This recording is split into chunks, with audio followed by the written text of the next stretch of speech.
أبطال بيننا ومن دمنا، معدنهم نادر وعطائهم حاضر، وقلوبهم من ذهب، دافعهم الخير وحلمهم التغيير. بالحب احتفوا لأنهم كفوا.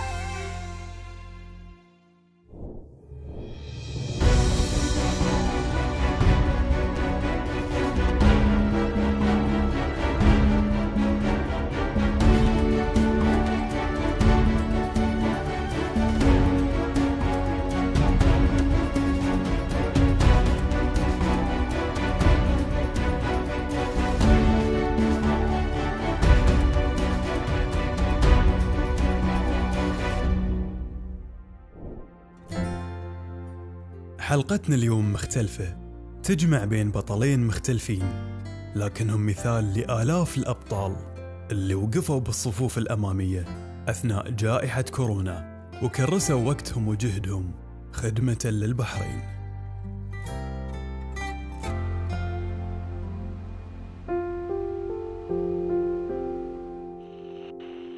يلا نبتدي شباب.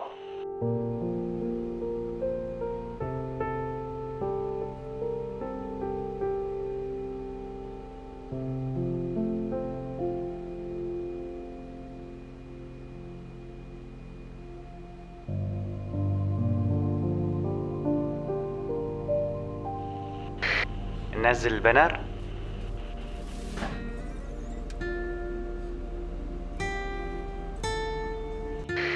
الحين النداء. نداء هام.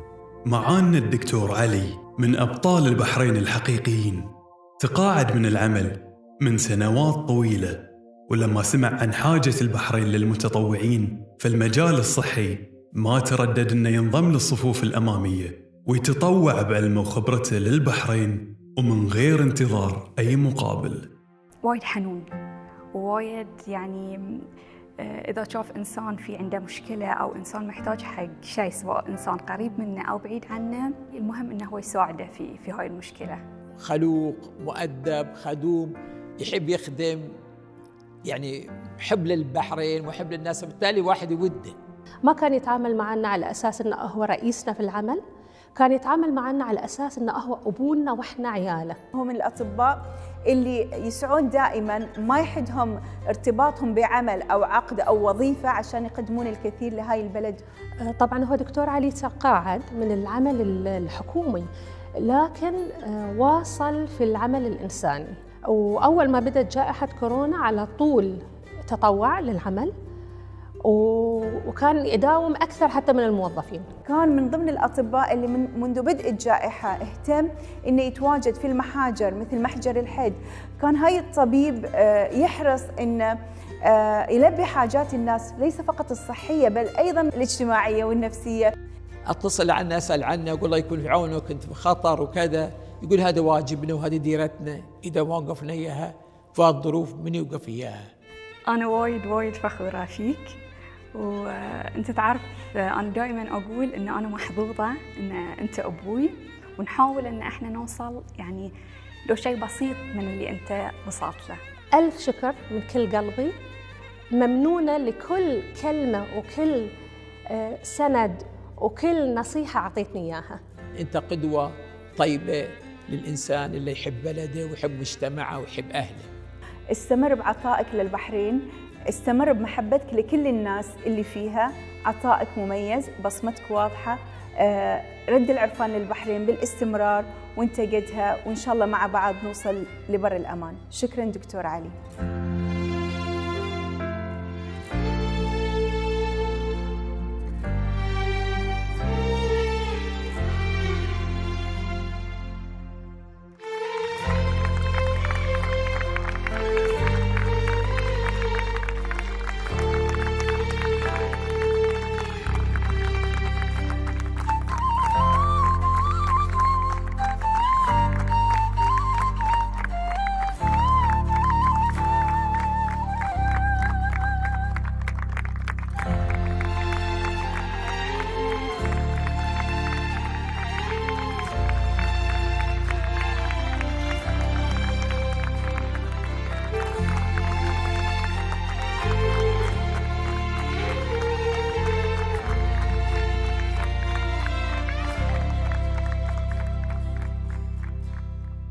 طبعا كانت مفاجأة بالفعل، سارة جدا. في نفس الوقت أنا ما أدري ليش إذا ما تمالكت روحي، وبصراحة بكيت بأن هذا الوطن كما تعطي يعطيك، فهاي التكريم هو رد عطاء من الوطن إلى الناس الذين يخدمونه. ميدالية كفو وسام على صدري، أعتز فيه ويدعوني إلى العطاء والبذل أكثر وأكثر. دكتور علي أنت كفو. دكتور علي أنت كفو. دكتور علي أنت كفو. دكتور علي أنت كفو.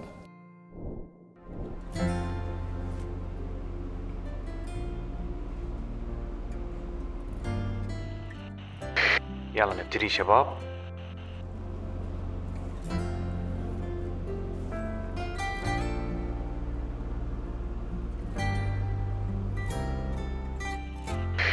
ننزل البنر.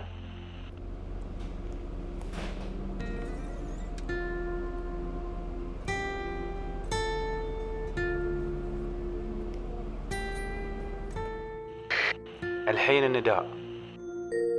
نداء هام مريم من أبطال الصفوف الأمامية، بحكم عملها في المختبر واستقبالها لعدد هائل من الفحوصات يومياً، قررت تشتغل بكل طاقتها وبنوبات عمل متتالية وبدون توقف عشان تخلص أكبر عدد ممكن من الفحوصات وتساعد في سير العملية الطبية بكل سلاسة. مريم بنتي، أختي، صديقتي، هي كل شيء بحياتي. مريم سند من أفضل الموظفات بمختبر الصحة العامة، اشتغلت معانا في حوالي 10 سنوات الماضية. وايد من النوع اللي هي شغولة وتعطي من كل قلبها، فهاي الشيء يعطيك دافع إيجابي إنك أنت want to do، إن على القليلة تكون نفس المستوى مالها. خلال فترة جائحة كورونا مريم عملت بكل طاقتها، تشتغل لساعات طويلة، تواصل في شفتات آخر ليل. الإنجازية مالتها كانت كبيرة جدا، توصل في شفتها إلى 3000 إلى 4000 عينة في اليوم. يعني تبي ذاتي بعد 24 ساعة إيديها بالتلفون، يعني تتابع من التلفون شغلها. أتذكر كان في رمضان الماضي، العام الماضي، وكانت توها واصلة البيت ومخلصة الشفت، وطلبت منها تحضر. توها بتتفطر. مريم في أرجنت سامبل لازم تين، فمسكينة ما قالت لا، قالت إن شاء الله، ويات في نفس الوقت واشتغلت وأعطت النتيجة في وقت قياسي. والله أنا قلت لها أخذي إجازة ارتاحي فيها عشان شوي يعني ترتاحين من الضغط. تقول لا، أنا مو في وقت أخذ فيه إجازة، في وقت أعطي طاقتي اللي فيني حق حين الديرة محتاجتني. مريم أنا فخورة فيش واجد وسعيدة جدا أن أزمة الكورونا علمتني على إنسانة مثلش، تعاونش، علمتيني واجد، استفدت منك. شكرا لعطائك، شكرا لصبرك معنا طول هالفترة. الله يوفقك واتمنى لك الرقي في أيامك القادمة. أشكرك على كل عطاء قاعد تعطينا ديرتك، أشكرك من كل قلبي يا جندي المجهول.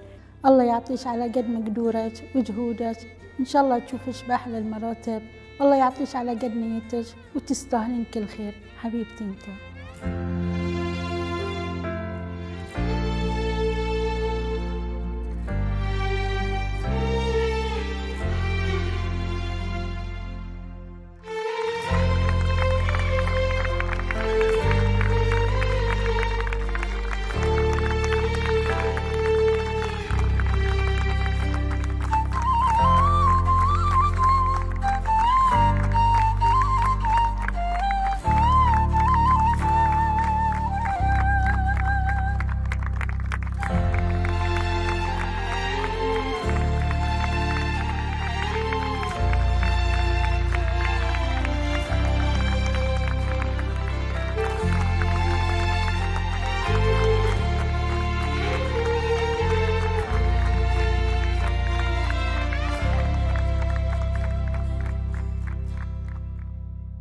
يعني فاجأتوني مفاجأة وايد حلوة وشعور وايد حلو، يعني ما توقعت إنه بيكون كذي يعني. أول ما فتح باب الباص أنا ما توقعت إنه بلاقي هالاستقبال هاي، فانصدمت يعني إنه كانت مفاجأة حلوة ما توقعت. فيعطيكم ألف ألف عافية وأشكركم من قلبي وايد.